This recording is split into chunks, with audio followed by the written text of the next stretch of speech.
Hello friends, and welcome to this video introducing tree number 2 in our grove. If you're new to this series, I recently adopted 15 bonsai trees, some of which I helped plant as a kid about 20 years ago. Right now I'm on a mission to help restore all of them as they've been a little bit unkept and unfortunately neglected for the past couple of years. So I'm here to share that restoration experience on these trees that are really close to me with you guys here on YouTube. This is going to be the second tree in our series for two different reasons. First is that it's the second smallest piece in the collection, and soon I'm going to start to have to make room outside for these videos, and I'm going to have to set up a proper stage, so that's going to take a little time, but it should look great, and I'm really excited to be working out in the sunshine again. The second reason is that this tree is showing some areas of concern that I'd like to address as soon as possible.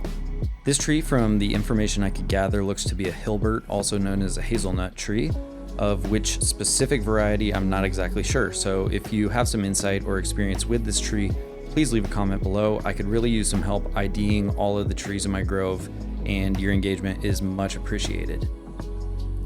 So let's talk about my areas of concern. The first you've probably also spotted is that the moss seems to be struggling in a lot of areas, and the moss on my other trees is all doing really well right now at this time of season. So that makes me feel like there could be some drainage rot and other complications going on below the surface. But that being said, the tree's branches are healthy and about to bloom, so they could definitely use some pruning as the spring progresses. This tree also has a really beautiful exposed trunk, and I'd like to explore removing some of that moss to expose more of that lower tree and try to add to the piece in that way.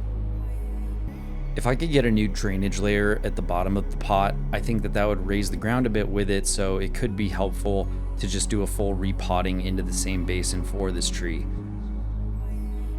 I'm also going to have to work on getting the basin cleaned, fighting off the hard water stains. This afternoon, I'm going to start planning out how we want to deal with the branches as well.